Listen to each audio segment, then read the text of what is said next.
Hope you paid up on your health insurance. Try me. Welcome to Animated Clash of Characters, the show where we pit two fictional beings against each other in our animated arena of death. I'm Colin, guy behind me is Wetselaar, and the one beside him is Christian. He's our animator, and he's the one who makes the magic happen. Now, we've got a hell of a show for you this time. Marvel Comics' own Iron Man going up against the star of the Metroid game series, Samus Aran. It's Samus? Shut up, Sean. Sean, as the reigning champ of this series, I know it's 1-1, shut up. I'd like to go first on this episode. Now, if you remember at the end of the last one, I proposed Tony Stark, Iron Man, as my candidate. Billionaire, genius, superhero. If you don't know who Iron Man is by now, Sean, you haven't been to the movies in 10 years. Now, for the purposes of this fantasy fight, I'm only going to be considering the Iron Man we all know and love from the Marvel Cinematic Universe. After all, we are talking about a character who made his comic book debut in 1963. For this animated clash of characters, I'll be unleashing 3 different Iron Man suits on your little intergalactic bounty hunter. First up, the first ever suit we see in the Marvel Cinematic Universe, ye old Mark I. Clunky, slow, and comparatively weak in the pantheon of Iron Man suits, Tony Stark might just be able to get the job done with this antique. Then there's the Hulkbuster armor, the one you guys saw in Avengers Age of Ultron. Don't let the large frame fool you. This heavy-duty modular armor packs one hell of a punch and boasts a dizzying array of weapons. Not that Samus is even going to get this far, but finally I'm holding the Mark 50 from Infinity War in reserve. This hyper-advanced suit is the first to utilize nanotechnology. It can self-repair and features repulsor cannons from, I don't know, anywhere Tony Stark wants. Okay, Colin, well, as exactly as much of a reigning champion as you are, let me introduce the character that's actually going to be winning this week. Let's talk about one of the most iconic characters in video games, intergalactic bounty hunter, Samus Aran. You know her as the woman who kicks Metroid ass and as the infinitely superior power-suited character that we'll be talking about today. You probably already know what Samus can do. She's got an arm cannon that can be upgraded with a myriad of power-ups. She can fire missiles, power beams, charge beams, long beams, basically a lot of beams. She's got a grapple laser that can latch onto terrain. And finally, she can transform into the iconic Morph Ball, giving her even greater mobility.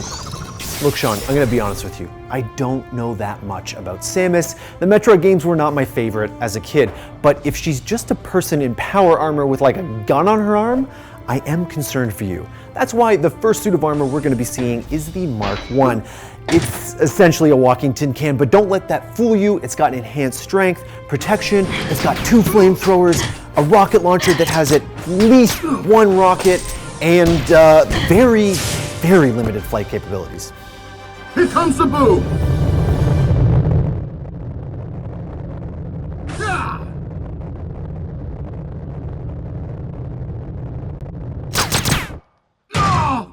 You're seriously talking about Iron Man, and you're gonna tell me Samus is the one who's just a person in a suit.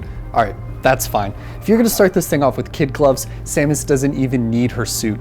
Zero Suit Samus is even faster and more agile than she normally is, thanks to her superhuman reflexes and Chozo DNA.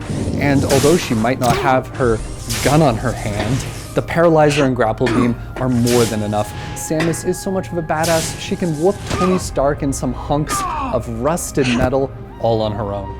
Is that all? Look, Sean, I'm not gonna pretend I'm surprised the Mark I lost, although it does worry me a tiny bit that it lost to someone with no power suit. However, we're gonna rectify that mistake right now and go from 0 to 100 with the Hulkbuster armor. I could tell you about the Unibeam, I could tell you about the rockets, I could tell you about the repulsors and the enhanced strength. All you need to know, Sean, is this armor was made to combat the Hulk. The Hulk! He's the strongest there is! Sorry, but this is probably the end.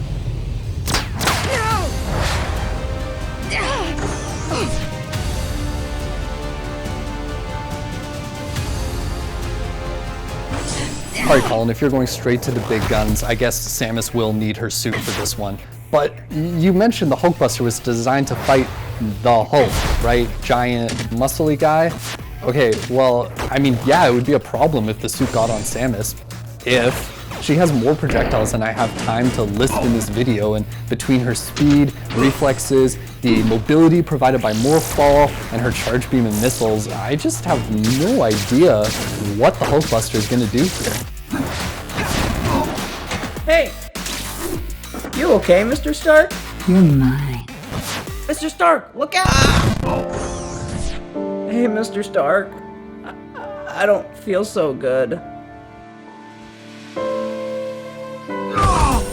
Is that all? I can't lose this!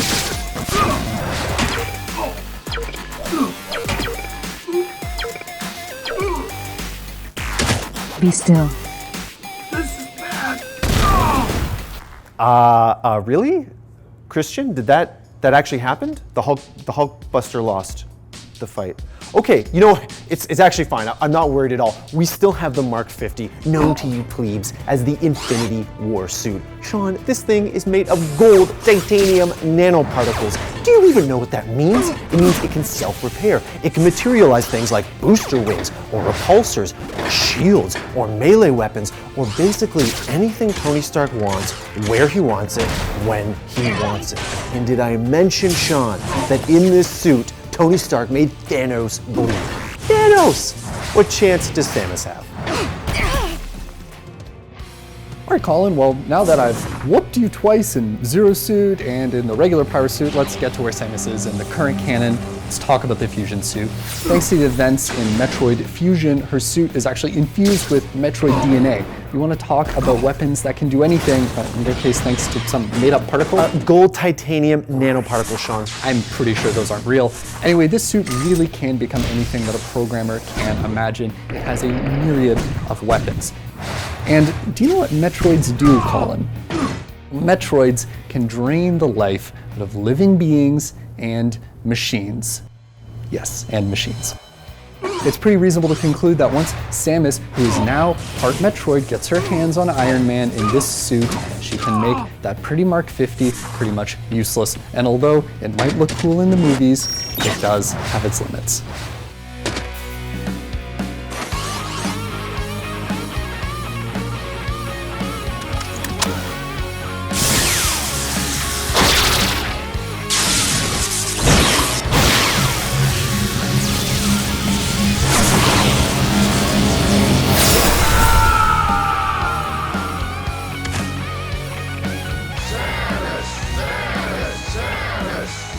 Is that all? Well, Sean, you are now 2-1 in the animated clash of characters. I congratulate you. I did not realize that Samus was actually that strong. Who would have thought that Metroid DNA would trump gold titanium nanoparticles? Well, Colin, that's what happens when you don't do your research. Wow, you are such a gracious victor. Just wait till you see what I've got in store for you next episode. Tune in next time, where I go 3-1. Thanks for watching. If you want more great content just like this, be sure to hit the subscribe button.